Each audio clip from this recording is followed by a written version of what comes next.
Hello. I am going to return us from closed session back to open session. It's 5:35 on April 1st, 2021. And I welcome everybody here that's watching and all of our colleagues that are here joining us on screen. I'm back. I made it back. I had my surgery. I am healing. So all is good in my world. So the first thing we have is 4.1, report on closed session items, and of that we have nothing to report out. 4.2, I'm not sure, Charles, did you have anything to share on announcements today? No, other than welcome back, Ms. Zeta, and also I'd like to welcome back Ms. Martinez. She was away for a while. We're very happy to have her back as well. Welcome back, Georgina. Good to see you.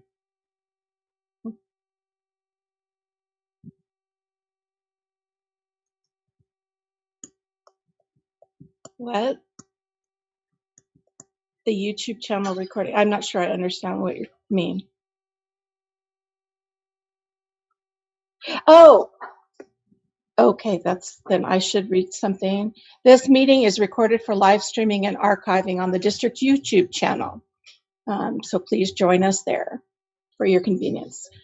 Moving on is our agenda, and I need to ask if there is anybody that is there a motion to approve the agenda as written? I move that we approve the agenda as written. Thank you. I'll second it. Thank you, Ms. Fritchie. Moving on then to the pledge, and I'm going to ask Ms. Moore if she would lead us in the pledge this evening. Of course. Thank you. Please stand. Salute pledge. I pledge allegiance to the flag of the United States of America and to the republic for which it stands, one nation, under God, indivisible, with liberty and justice for all. Thank you so much for that. Of course. Okay, moving on to item number 7, comments from members of the public. Public comment.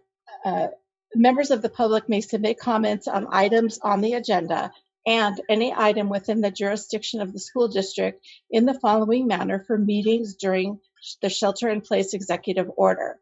Via a Google form on this, there's a link attached to that you can get online. It will be open to the public from 6 to 7 on the day of the meeting. It was open a little earlier today because it was a special time. The governing board allows speakers to speak at regular meetings and on agendized and non-agendized matters under public comment.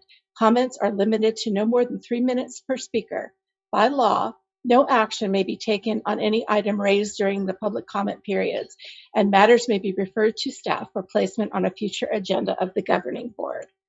So with that, Mr. Sharif, do we have any comments that we would like to hear? Yeah, let me pull them up real quick. Thank you.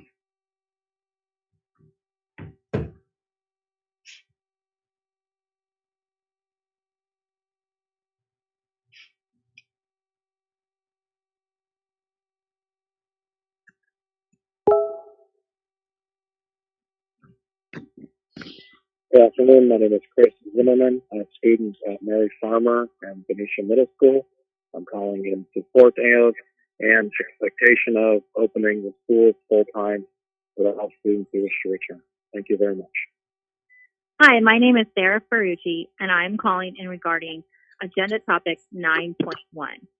I am calling to advocate for all of Benicia Unified School District to reopen for full-time, in-person instruction as soon as possible, given the recent changes in the state reopening guidance and the recent lawsuit, which affirmed that the state requires school districts to offer in-person instruction to the greatest extent possible. With revised CDPH guidance recommending 3 feet of spacing in classrooms and removing restrictions on reopening certain grades based on current case rates in our county, there is nothing preventing our district from opening in-person instruction 5 days a week to all students in all of our schools. Furthermore, as Senate Bill 98 requires that our district, quote, offer in-person instruction to the greatest extent possible, end quote. We continue to be in violation of state law as you do not offer students the ability to return for instruction full-time under a normal schedule. As the president and trustees, you are aware that a few weeks ago, a judge in San Diego County prohibited the state from enforcing certain rules, such as 4 feet of distancing and prohibitions on opening secondary schools in the purple tier, which the judge said, quote, selective in their applicability, vague in its terms, and arbitrary in its prescription, end quote. The judge also affirmed that the prevailing statewide standard is in-person learning, particularly given all the evidence of the failure of distance learning and the academic, physical, mental, and emotional harm caused from over a year of school closures. And yes, this applies to you here in Benicia, as well as it applies to all the schools in California. Given it applies to all schools in California, it also includes Benicia, as mentioned before. Any school district which does not attempt to bring back as many students as possible, does not offer in-person instruction to the greatest extent possible, is in violation of SB 98. For example, if a school district, Benicia, for example, or county imposes stricter rules than the CDPH guidance or enters into agreements with labor partners which operate to prevent students from returning to campus full-time 5 days a week, those rules or arguments would be unenforceable as conflicting with the mandate for in-person instruction to the greatest extent possible in SB 98. I urge you to follow the science and the law and open our schools to all students in all grades immediately to allow for full-time in-person instruction 5 days a week. Not only do you risk legal action being taken against the district with the harm to our students from continued distance learning, this district cannot afford to wait another day. Thank you. Hi, my name is Robert Crowley, and I live over on Eaton Court off Southampton. I'm calling to discuss item number 9.1, report and discussion on the reopening of in-person learning and reopening the schools. I just want to point out that BUSD has failed to acknowledge the fact that this pandemic and reopening the schools has disproportionately affected Black and brown families. And a lot of these families, they face barriers that have made them feel unsupported in our community and our school during this pandemic. And even though there have been letters against reopening the schools, we, as BUSD, have not really done much to support them or acknowledge the fact that they don't feel safe. And I urge that our district engages in conversations about how we can support these families to feel safe and sending our children back to school. I also understand there's a curriculum audit that's going to begin going on, and the district is currently figuring out exactly how they want to do that audit. One of the things that has been discussed is having our faculty and our staff and our administrators do the audit ourselves, but most of our faculty and staff is made up of white people, and we're not going to get a outside lens or a more diverse lens when we're looking at the curriculum that we're teaching in our schools. That has to be updated to not only to tell the truth of what's going on in our country, but also be a much more inclusive education. So I just wanted to call to bring up those 2 points. I appreciate the time. Thank you. Good evening. My name is Krishna, and I'm a parent of children who attend Benicia schools. I want to bring to your attention concerns that I have that the district has not done enough to address racial inequity in our schools.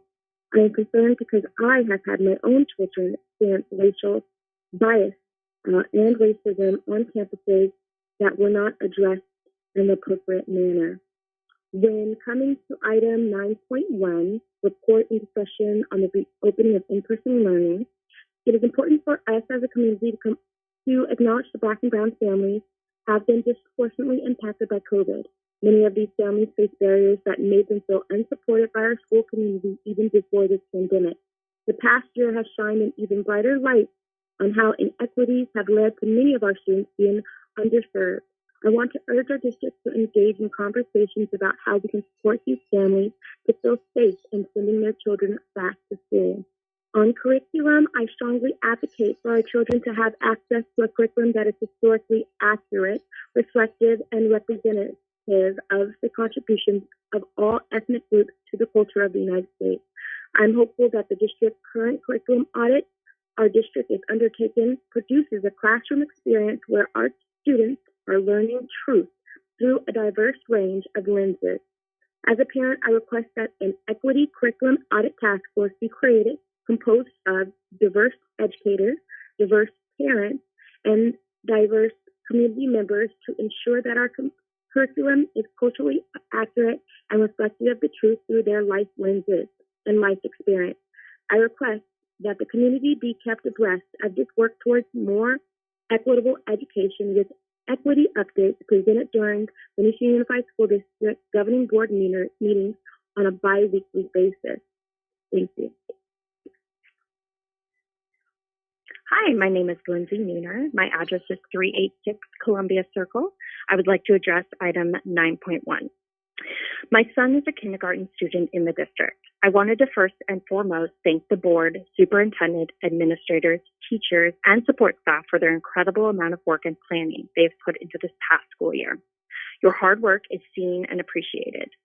My comment is to address tonight's agenda item 9.1, the report and discussion on the reopening of in-person learning. I would like to voice my support of moving to allow more in-person learning.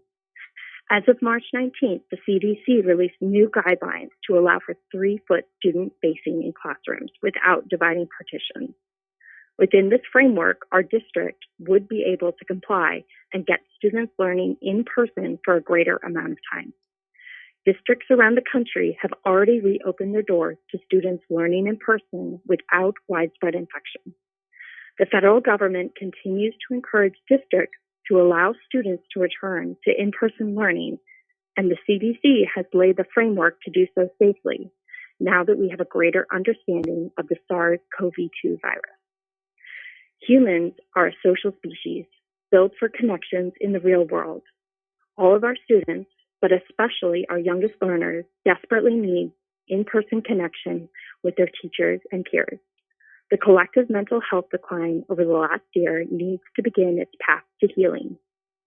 We need to once again knit our communities back together and work to heal from our year of separation. And that starts by accommodating all students for more in-person learning. Teachers have now been offered the vaccine. Universal mask wearing has proven as an effective defense against the virus. And within weeks, all adults over the age of 16 will be eligible for the COVID vaccines. I challenge the board to move with the same agility they displayed a year ago with the onset of the pandemic to now pivot and work towards more fully reopening. We still have 8 more weeks of instruction remaining in this academic year. Let's get this done for our students and our community. Thank you. That concludes the public comment. Thank you so much, and thank you to those that called in and shared their thoughts with us. We really appreciate when you do that. So thank you. Item 8.2, approval of the personnel action list. Whoops, what happened to my computer?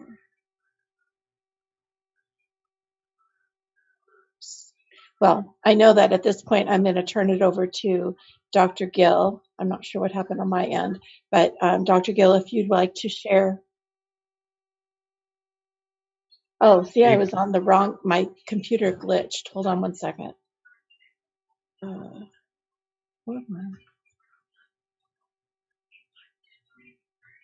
Sorry, here I am. I'm back. Okay. All matters listed under the consent calendar are considered by the board to be routine and will be approved by the board in one motion. There will be no discussion on these items unless members of the board, staff, or public request specific items to be pulled and discussed. Item 8.1, the minutes of the meeting for March 18, 2021, and we're doing them individually. So do I have a motion to approve? I'll move to approve the minutes from March. Do I have a second? Sure, I'll second it. Thank you. Item 8.2, approval of the personnel action list. Don't we don't? Yeah. Yeah, okay. We should do the whole thing all together. Okay. All consent items are under one motion. Okay. Right. My apologies. All right. Yes. Yes. Yes. Yes. Yes. Thank you. We'll move on to item 9, discussion items. 9.1, report and discussion on the reopening of in-person learning. And with that, I am going to pass the baton to, it's either Dr. Young or Dr. Beatson. Good. Thanks, Ms. Ada. So I'll tee it up. So Dr. Beatson is going to pull that up. And if you wouldn't mind, actually, you can't make it bigger because then it might not work on everybody's screen. So I'll just make do. So Dr. Beatson and I have an update for the board and the community, and it's a two-part presentation. I've got an update for you. Actually, if you want to go to that slide, Dr. Beatson, the first one has the, there it is. So we've got 5 areas to talk about, and our elementary principal leaders are with us. Welcome, welcome. When we get to that piece, they'll have a chance to introduce themselves. So I'm going to cover a few things with you. The court case, trustees Ferrucci requested that be on the agenda at our last meeting. I had a comment on the new guidance that's out there. There's been some questions around that. And then the last 3, 4, 5 that you see on there, we'll have an opportunity to get an update on how the first 4 days of school have went. Before I get into all this stuff, we're so excited that we came back, and it's not perfect, and we're working through things, but there's an incredible amount of joy in the system right now. And again, we're going to keep working on things and refining it, but you're going to hear lots of positives in the second part of this presentation. And before you go to the first slide, Dr. Beatson, board, I'm going to do the first 2 pieces, and I'll just sort of pause there. And if you want to talk about that and you have questions and things you would like, follow up on, or just to talk to each other, and then we'll move to the second part, 3, 4, 5. Does that make sense? Okay, let's take a look at the first one, which is the San Diego court case. There was a court case in San Diego in North County, and the judge was a 20-page ruling, and we just heard, I think a couple callers mentioned that the ruling in that case said that it was taking issue with the governor's guidance and in alignment with the 4 tiered systems, and how much feet and how many kids you could come back, et cetera. So I was asked to get an update on that. And I don't usually do this, but this is the most recent legal update from the firm that we contract with to do legal work for us.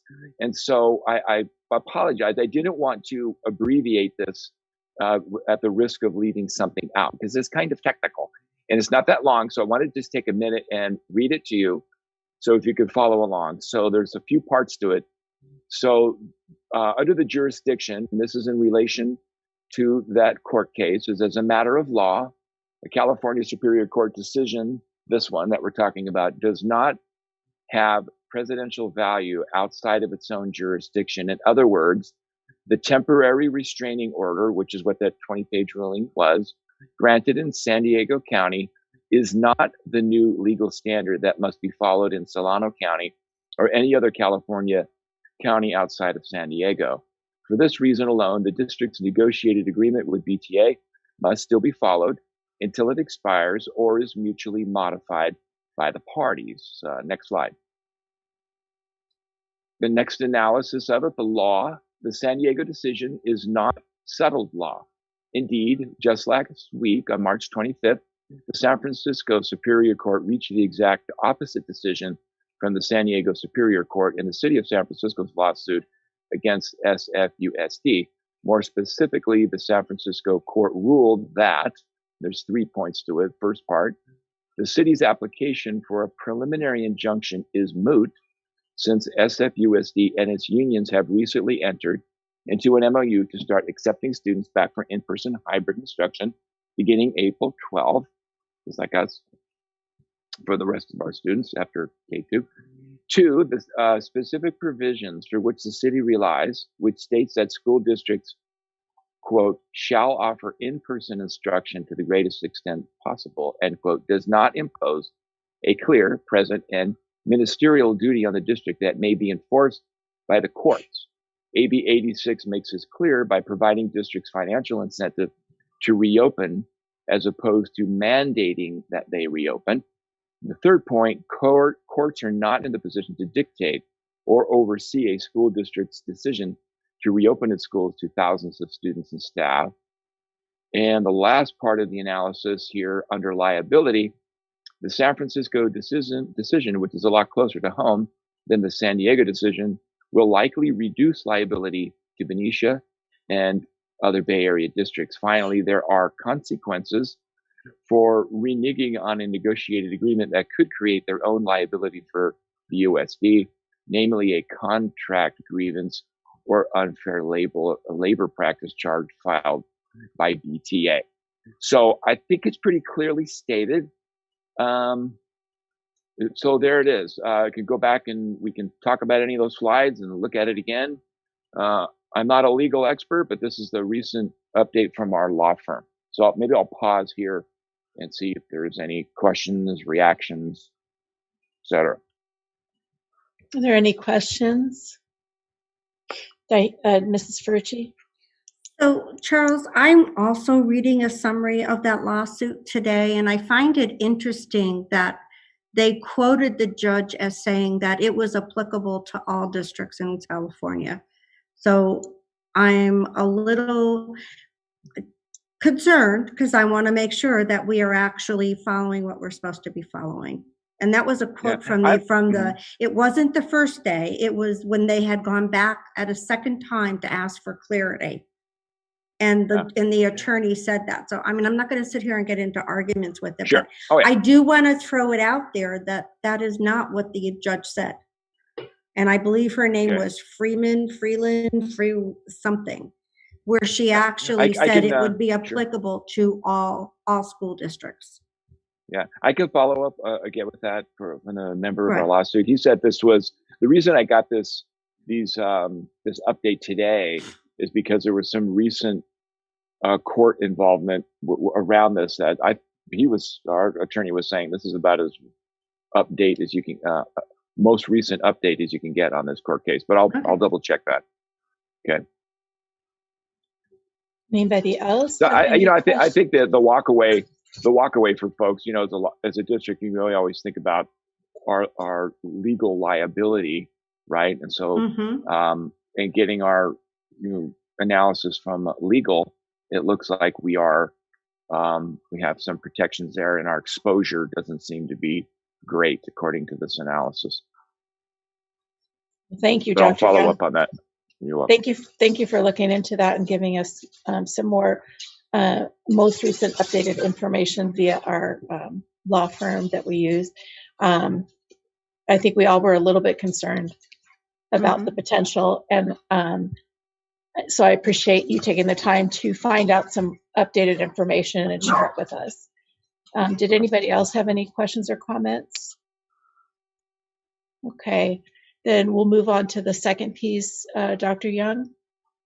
Sure. I just wanted to bring this up because there's been a lot of questions in the community.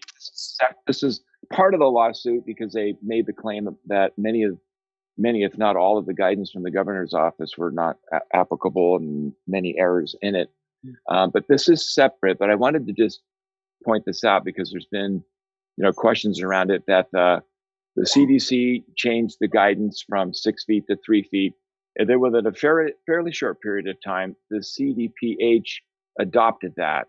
And that was maybe a little over a week ago. So from 6 feet to 3 feet as a guidance. So I wanted to point out to you as a board and to the community that in order for that to mean anything for us as a district, we'd four things would sort of happen, right? So on the left, you see board decision. So the board would have to bring it back as an action item. You'd have to talk about it and decide, dear us, do we want to adopt the 3 feet? And you would vote to do that if you decided to. If you move over to the right-hand side where it says impact, what that would trigger, because we were required to do that, we would need to meet with both unions to renegotiate something that's called the impacts and effects. So that's the way that would work. We are required to do that. So we would have to sit down with the unions and see if there's anything in that 3 feet that was the issues that we needed to work through. Other things that we would need to work through, let's say that it went through. We said, let's do it. Let's move to 3 feet. What else might that mean for us?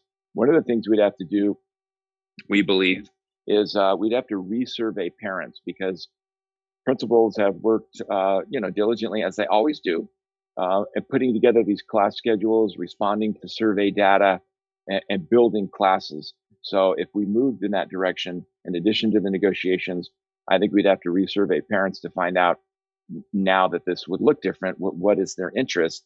And then with that, if we move back over to the right, that could trigger redoing class lists, assignments, and schedules that are currently built. So I just wanted to point those things out to you, so you have that for your consideration. Is it impossible? No, anything's possible. Thing would take some time, and I don't know how long it would take to do it. And again, it would necessitate a conversation with the board and a decision to adopt the 3 feet. So that's my summary on that. Thank you for that information as well. Anybody have any questions or comments regarding this portion? Nope. Okay, we can go to the third slide then. I think there was a third slide, or was it just the first two and then? Yeah. That's thanks, Ms. Egan. That's my part, and that. Okay. And so if you don't have anything else on that, and we can come back to it if you want. The next part of it is Dr. Beatson giving an update with our principal leaders to talk about the first 4 days. Excellent. Well, thank you very much. Good evening, board and members of the cabinet and my principal colleagues and anyone, Ms. Rice, anyone else on the call. I wanted to share with you some data on how many students we have hybrid and virtual by site. And so we've been monitoring that closely and making adjustments as much as practically possible when requests come through. And so as you can see by this, the yellow indicates the percentage of students in person, and the bluish color are the students that have chosen to remain 100% virtual. So at our comprehensive high school, Benicia High School, we have about 40% of our students in person and about 60% that are choosing to remain virtual, and everybody else is just about at the 50-50 mark, with some a little bit 60-40. So I know I just got information from Matthew Turner that they're close to 60% now because things keep adjusting, but this is actually pretty reflective of the data that we had put out way back when we had surveyed the parents originally. And so we're at about 50% across the district of in-person versus virtual. And then I wanted to just do some celebrations. And at this point, I'd invite my principal colleagues to come in. But we were super excited on Monday to welcome back our youngest learners. We had our TK through 2nd grade students coming back on campus for their in-person learning in the morning. And so here we are at Joe Henderson. And we have to remember that our TK students and our kindergarten students have never been on campus before, and our 1st grade students have only been on campus until the pandemic hit last year. And so they only had a little bit of time on campus with us. And so it was teaching everybody new things. How do we get out of the, plus the process is new for everyone. So you can see all the work that's gone in. There are cones and striping and numbering. This is Miss Buck's school. She had, for the TK students and the kinder students, they went in the rainbow gate and they had big signs there, and she had balloons on the other gate just to help direct where kids were going. It went super smoothly and kids were so excited to be there. I'll come back and let the principals chime in a second. I just wanted to share some great photos with you. So it went great. We even had partnership with Benicia Police Department, who was helping to direct traffic. We had staff from other schools come over to help too, just on that first day to, iron out any glitches. And here we have photos of what it looks like inside of a classroom. This is one example of learning inside of a classroom. You can see the desks are spaced out, and they have shields. That was an option for teachers if they would want those shields for their classroom desks. Every student has their own cubby with their own materials, so there isn't any sharing of information. The kids have their masks on. Everyone was socially distant. Here's another example of what that looks like in a classroom. Again, some individual desks, and then you can see in the center with a long table that is 6 feet apart, we actually put 2 dividers just as an extra precaution there. And here is Robert Semple's staff, all the cheering squad as kids were coming onto campus, just being really excited to welcome students back on campus with us. And actually, I'm going to pause here and turn it over to my elementary principal colleagues and see if anyone has anything they want to add before I talk about the 3 through 12 preparation that has been done. I'll step in and start if that's all right. So good evening, everybody. I'm Melissa Harley, principal of the glorious Mary Farmer Falcons.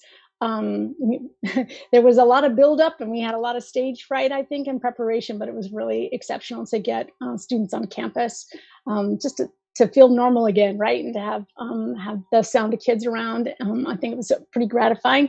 My precious elementary principal team, we have kind of worked hard to think through processes and make a plan, lots of plans, and to help it go smoothly, to lower everybody's collective kind of worries and fears. And I have to tell you, we had not one tear. There were no kids that cried at coming on the campus, but I can't necessarily guarantee that no principal or no teachers cried. I'm just going to say, it was possible that happened, but like I said, I think that we were just excited and nervous to make that happen.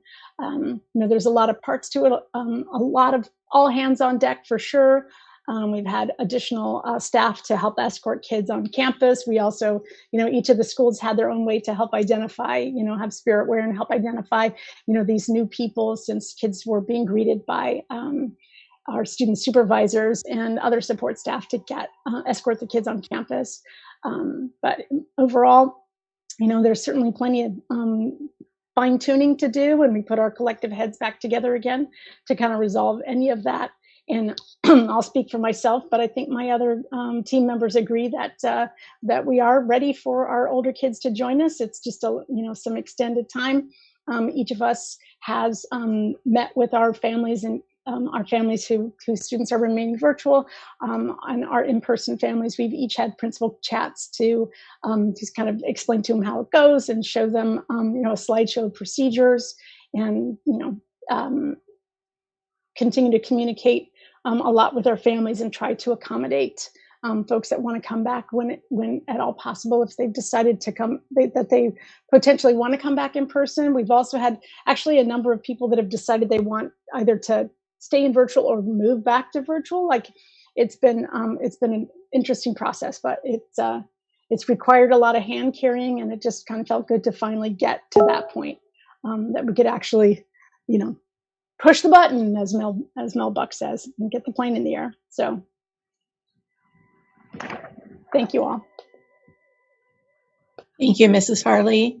Any other of our principals that are here want to share the excitement that went on our first day back to in-person teaching for TK through second?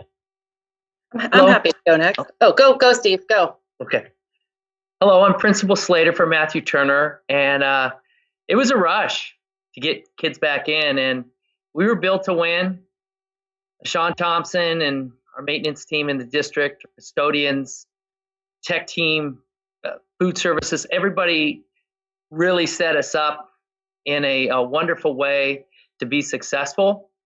We've been working on it in the preparation for a long time, and our teachers just have just been crushing it all along, and at every turn, just stepping up to every challenge to make things as great as they can be.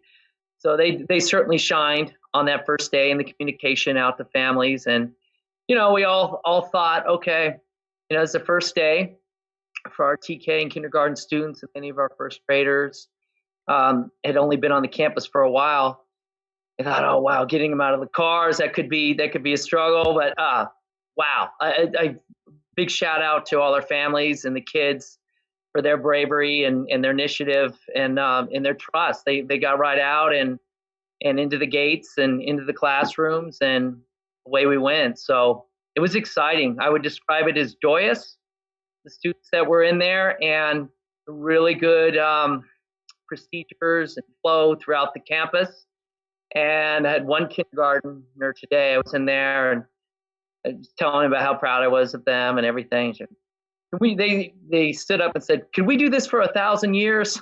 So they're very, very happy with everything. So yeah, just very proud. Again, I say this a lot to be part of Benicia School District, and everybody behind the scenes doing so much to create the conditions for us to be successful. So fantastic. Thank you. Thank you, Mr. Slater. I think Mrs. Moore, your hand was up. Oh, thank you so much. Thank you, everybody, for having us tonight and allowing us to gloat a little bit. You know, it has been a long time coming. I don't think anybody will disagree. From the safety protocol, you know, paint this line here. No, pull that paint up. Put the dot over here. No, take that dot up. I have got to give thanks before I say anything further. First, to all of our office staff, our office managers, and our office specialists at all sites. We have had these conversations daily amongst us, so I know I'm speaking for my comrades. We can't all think of everything, so some of us will think to say things tonight where others won't, and we'll just kind of all, you know, pull each other along here. But I will tell you that my principals will concur that our office managers and our front office specialists have put in, I can't, truly countless hours to try to solidify class lists to ensure that you know, kids are placed appropriately, the best that we possibly. They are working so hard to ensure that we are serving our students. They have just been absolute warriors. I want to thank our maintenance staff we've said, please jump, and they say how high without even question.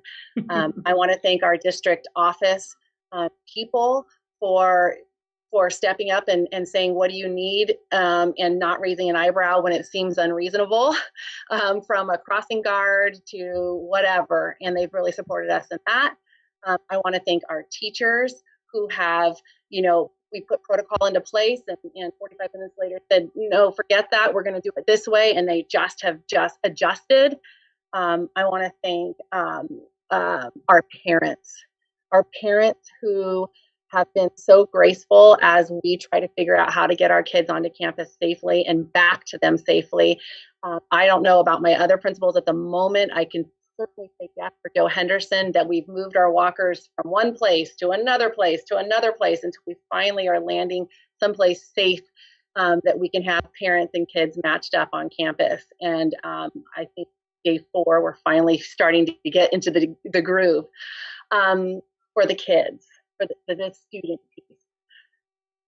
Literally, we had cars lined up until that 7:50 bell rang, and it was fingertips on the windowsills of their passenger sides of their car, and these little tiny eyeballs looking out the windows. And it was the parents and the staff that were like holding the tears back. 7:50 rings, and those doors are flying open, and we've got our TK students in yellow and our kinders in blue and green and our our skill kids in another color. So we've never met these kids in person. They've never been on campus, and we did not want the first introduction to be, what's your name, who's your teacher? We just wanted to scoop them up and welcome them and say, you're in kindergarten, off you go. And you know, they just literally with backpack and mask on running to their teacher, so excited. And I'll tell you what, it was a year's worth of buildup, and they were in their classrooms in 8 minutes. And we stood around and went, okay, so that just happened. Now what? Now what do we do? What do we do now? So I will tell you the surprising part in a very good way was as soon as they're in class, we looked around, we elbow high-fived each other, and off I went to my classroom. And the first classroom I went to was TK. And what were they doing? In their seats, marker out, mask on, listening to their teacher, getting ready for it's like they've been doing it all year. They were so ready that they would have done anything to stay there. So I also want to say on the flip that it has been very important amongst our principals, and it has been very important for me to communicate to our families and all of our families that we recognize there's a significant number of people that are staying home virtually because they either want to or because they have to. And we are very cognizant of that community and making sure that they feel they are scooped in and an equitable part of our school communities, and we are not going to let that go. We will not allow distance to be created because somebody is staying virtual. So we want you to know we're very committed to that. And we want our families and our community to hear that we see you. So, and I also hi, Melanie Buck, Principal Joe Henderson, wanted to echo Chrissy. It was phenomenal, and I just really wanted to thank our parents who were offering us grace. We knew that dismissal was going to be a challenge. We have a total of 314 coming back on campus. Some of those third, fourth, and fifth soon, but they were ready, and I just wanted to thank those people who just gave us grace and patience, because it was challenging reopening the school to manage and implement all of those parts. So thank you for being true partners in education to work with us. It was hilarious. I mean, car seats, the 5-point harnesses, the child locks, the backpacks, the masks, the water bottles, the snacks, they're pouring out of the cars. And we're like, we got it. And off they toddled off, to their classrooms. It was really, really cute. As well as, getting those kids on campus safely and happily. But also we do, I know we hear all of these, get them all back on campus, get them all. Well, we can't, because we do have to give honor and value to different cultures and backgrounds, or different families who that just doesn't work for them right now. So there are so many people who are choosing virtual. I just want to say, for myself personally, we offered an in-person spot to every single kid. And so every kid has an in-person spot. And some of our parents said, nope, I don't want it. I want to stay with my teacher. So we have worked really, really hard to make sure that everybody has a place, whether it's virtual or in person. But the first 4 days of school were amazing. I'm grateful that we started with TK through 2 to work out the bugs. We're ready for 3rd through 5th. And I have to tell you that everybody on this panel is ready for a little bit of a break for spring break. I lost my voice from yelling out student names. But just thank you to everybody who put forth this effort. It was a huge lift, and it was worth every second. I got my first little teeny flower from my grass from one of my second graders who came up and said, "Here, Mrs. Buck." And I was like, oh, that was just, the smiles are the best, and you see them behind the mask. So thank you all for your efforts. We did it. We crossed that barrier. It was great. Thank you, Mrs. Buck. This is wonderful to hear all of this information. I applaud everybody for every part that they took to make this happen. Whether it's the parents, whether it's the kids, whether it's the principals, whether it's teachers, whether it's our custodians, whoever it is, it was a big working puzzle piece that we were putting together, and you guys did a phenomenal job. So I applaud every single one of you. Pats on the back. So, and I think we're not done particularly with this portion, but I'm going to ask if any of the other board members have any comments regarding this specific section.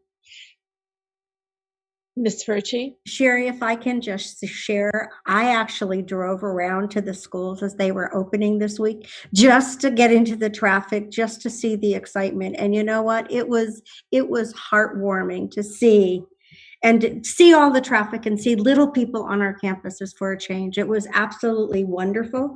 And it was really hard not to stop, but it was a great experience, and it was the best way to start the morning. I love it. Thanks for sharing, Mrs. Ferrucci. Any of our other board members care to say anything? Okay, then we're going to move forward. Again, thank you. This was it. I could go on and on and on, but I won't do that because it's a special board meeting. You guys have better things to be doing after working so hard. So, okay, so I think Dr. Beatson, is there still? Yeah, there I have we a couple more slides, and I also want to say thank you to all of you, and thank you to our principal teams, because it has been the level of detail to make this all go has been phenomenal. So I just have a couple more, and wanted to show you that on Monday after break, we will be welcoming back our 3rd through 5th graders, our 6th through 8th graders, and our 9th through 12th graders. You heard our elementary principal say we are ready for that. Those kids know the school. It will be new routines, but they will know how to do that at the elementary. And I just wanted to show you a glimpse into the secondary classrooms and the secondary space to show you that we're ready and waiting. So down here in the left-hand corner, you can see arrows to the directional hallways are marked. The middle picture shows A and B desks, and so that is for morning and afternoon, or Monday, Wednesday, Tuesday, Thursday, so that kids don't sit in the same seats before they're cleaned. And then when there are, again, up here in the upper right-hand corner, a picture that just, when there is a table, we have lots of PPE. I guess that's not PPE, that's a divider, wouldn't be PPE, to add an extra layer of protection. And so our maintenance team has done an amazing job. And I also want to do a shout out to Sean Thompson, our district safety coordinator, because he's been on spot with all of this as well. And I just want to end with 2 quotes. One from a kindergarten teacher who said, "I loved hearing my kinder cuties," this is on the first day of school, "saying hello to each other from across the room for the first time. When asked our question of the day, 'What are you excited for?' one sweet girl said, 'Kindergarten,' followed by the whole class cheering." And just a great quote from one of our kindergarten teachers. And then we just want to, again, say thank you to everyone to actually get this to launch as a wonderful first 4-day week. Fantastic. Oh my gosh. I'm so excited. Well done, you guys. I told Dr.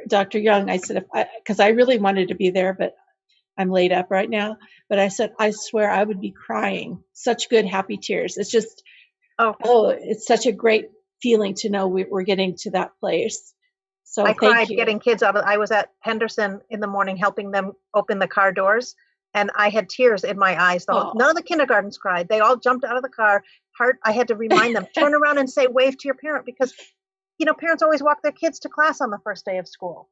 Yeah. And they couldn't do that. So stop, take a picture from the car. And I was crying. I'm right there with you, Dr. Beatson. And all kids were wearing their masks too. Yes. I'm so glad to hear that. Not a single problem with masks. They're used to it. Awesome. Yeah. They are used to it. I see it. So I think that's awesome. Good job, all. I'm so excited. Can't wait till after spring break when the rest of everybody goes back on this hybrid schedule. Anyway, thank you again. And we're going to our last item of the night, which is, second to the last item of the night. We're on non-consent action items. And I did it again. Okay, the first item, 10.1, is going to be shared with us. It's about Benicia School, middle school seismic upgrade project. And it's going to be shared by Ms Egan. So I welcome her to our screen to share. Is she here?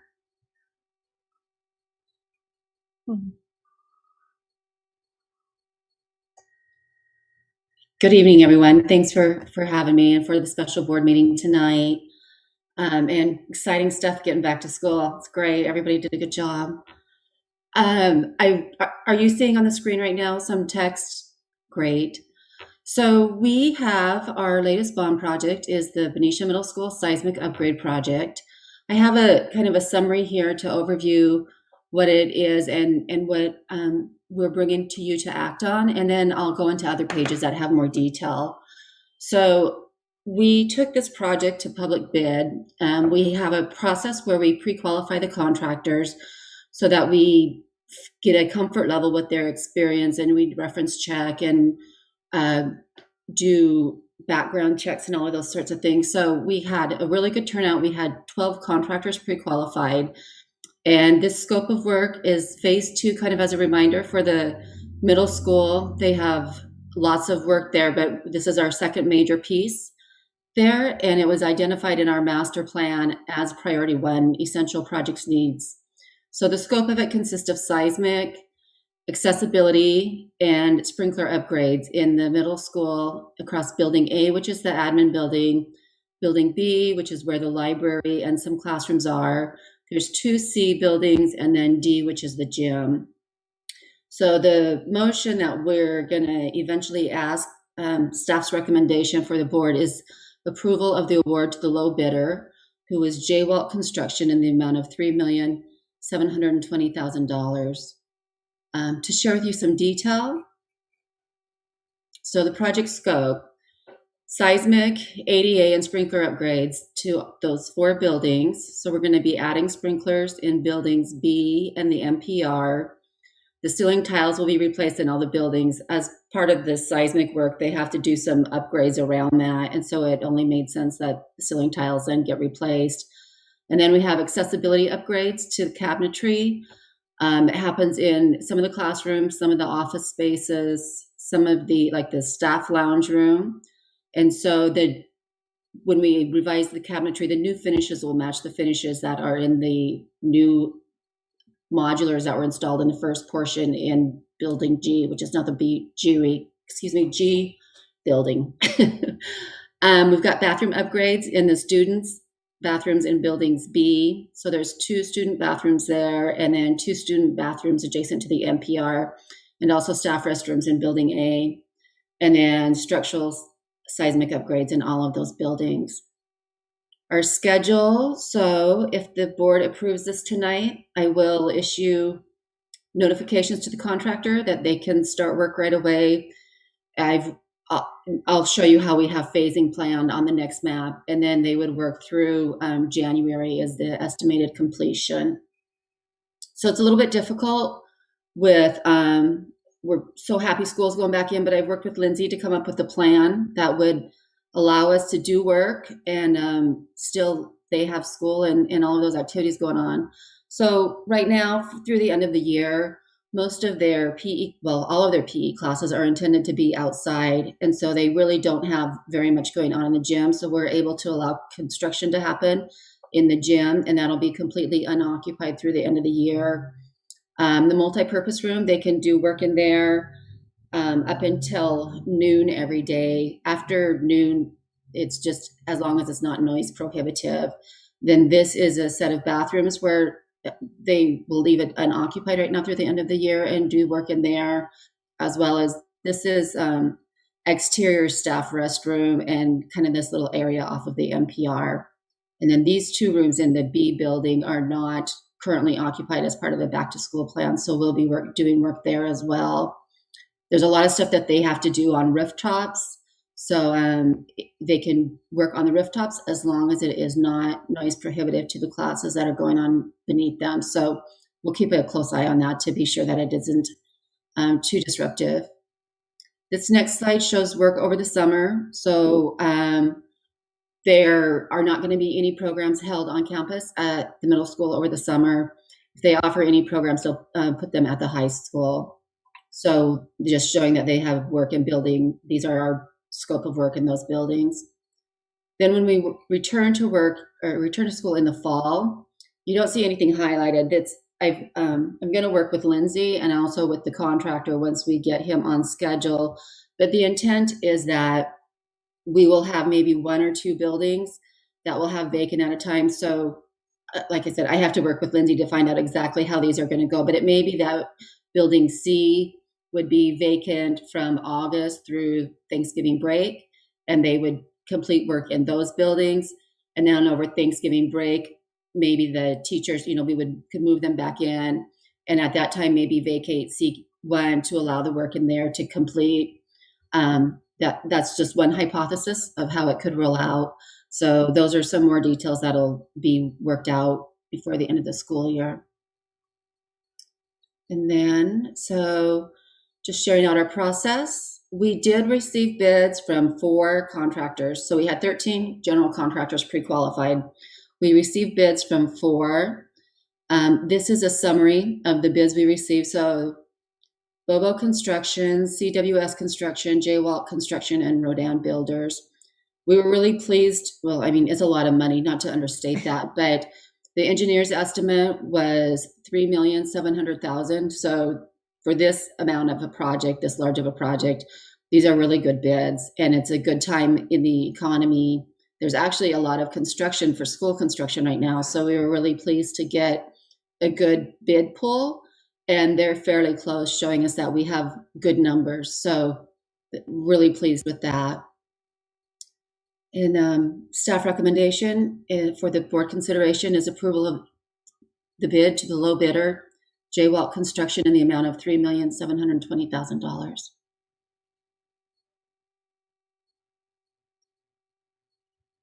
Hi, Roxanne. It's Tim Rahill. There's just a typo in that last number. I think the bid's the $3,730,000. Thank you. Yes, thank you for catching that, Tim. Okay, I have a question. What were the big differences that were offered from the other contractors compared to the lowest bidder?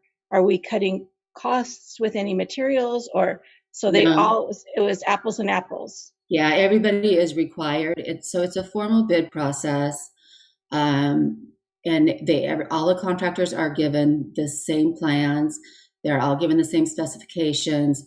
Their bid is required to cover everything in the plans and specifications.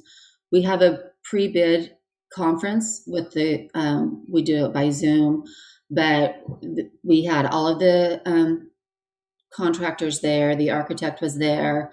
I was there, and we walked through the plans and the scope so that it's really entrenched the contractors in this is what we're talking about. But they have their own responsibility as well to go do the work to understand the plan. So we had that a couple of weeks before the bid opening. And then the contractors have an opportunity to submit any questions they have. It's called a request for information. And that response to any request, it's a formal process, is written and copied to all the contractors. So the contractors all have all the same information, and they all have to respond and bid to the same scope. Okay, that clarifies it. Thank you. You're welcome. Does anybody else have any questions regarding this this item? I'm seeing no hands or no voices. Okay, then do we have a motion to accept the bid of J. Walt Construction in the amount of $3,730,000 to complete what they're being asked to complete at the middle school? Benicia? So moved. Okay, so there's my first. Thank you, Mrs. Fritchie. Do I have a second? Second. Thank you, Mr. Maselli. Thank you. So it looks like you guys have the go-ahead. Yay! Let's keep moving forward. Do we have to vote or? Oh, yes, we should. Absolutely, we should. A roll call. Yes, absolutely. Yes. Yes. Yes. Yes. Yes. Thank you, Georgina, for keeping me in. Doing it the right way. Okay. Thank you, everyone. You are welcome. Thank you. Thank you. Thank you. Bye-bye. Okay, and our last item of the evening is second reading and approval of the following board policy, BP/AR 13.12.3, uniform complaint procedures. And let's see.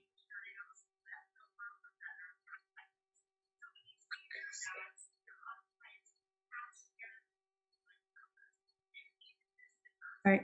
Okay. Do I have a first? I'll move. Okay. Thank you, Mrs. Fritchie. Is there a second on the second reading? Okay. Thank you, Dr. Moss. And roll call vote? Yes. Yes. Yes. Yes. Yes. Awesome. Thank you so much. And with that, oh, yes. Before we adjourn, I would like to have something added on our agenda for our next meeting. Okay. And I would like to get an equity update. And with that, I know that Dr. Beatson does a really good job with providing us, data and everything, but I would like to see data, if you can, like over the past 4 years. I think you usually give us a 3-year, I can't remember, but 3 to 4 years for sure. And then also to make sure that you include all of our subgroups, and including making sure that our special education student and services are included in that as well. And I guess what I'm really looking for too is to see what are we specifically doing to address the needs of all of our students, including our subgroups. What services are being provided.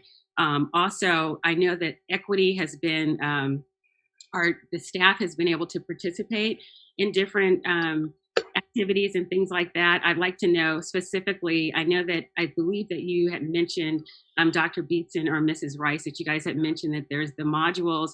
I guess it's right now the staff have to do at least 3 by the end of the year. Was I correct on that? Was it 3 or something like that? They did 3 by the beginning of the year, yes. And then they're revisiting them and doing additional ones at the different sites. Okay, and then just a confirmation, because I know it was I think kind of voluntary or something, but just a confirmation on if if the percentage of our staff that's already completed that, and if there's a percentage of staff who's gone over and beyond what those expectations were. So just I think probably just a general equity report, but or update, but really to find out specifically what specific services are we providing for our subgroups, and then if there's different the services in particular. So I think that's all. Yep, that's it. Well, thank you, Dr. Moss. That doable, Dr. Beatson, by the next meeting, or is there enough time to provide that information so that we can put it on the agenda? I think so. Okay. Because our next meeting isn't until the 22nd of April, if I'm correct, or that third week. Yes, I believe so. The only piece I'm going to have to dig for is if people went above and beyond. I don't know if I have a record of that, because we kept track of what the requirement piece was. I will need to find out if we can go back and find out who did more than that. Okay, and then because I wasn't sure on the timeline if they had until the end of the year. So if they had to do it at the beginning and it's already done, if you can just share that as well. Like we have, 100% of the staff have completed, the modules and things like that. So if you're able to do that. So yeah, the next board meeting, if in time wise, thank you, Ms. Zeta, for President Zeta, for honoring time as well, because if it's not doable by the next board meeting, then definitely by the following. So absolutely, I can definitely do an equity update, and I'll get as much of this as possible. How's that? Okay, thank you. Thank you, Dr. Beatson. And with that, we have reached the end of our meeting this evening. I want to wish all of you out there a wonderful spring break. Enjoy every minute, soak it all up, and regenerate yourselves for coming back after that and getting the rest of our students back into the classroom seats right after spring break. So I'm looking forward to that. Yay, everybody. Good job. And I will close our meeting out. It is now 6:37. Thank you and have a good night. Bye-bye. Good night, everybody. Thank you.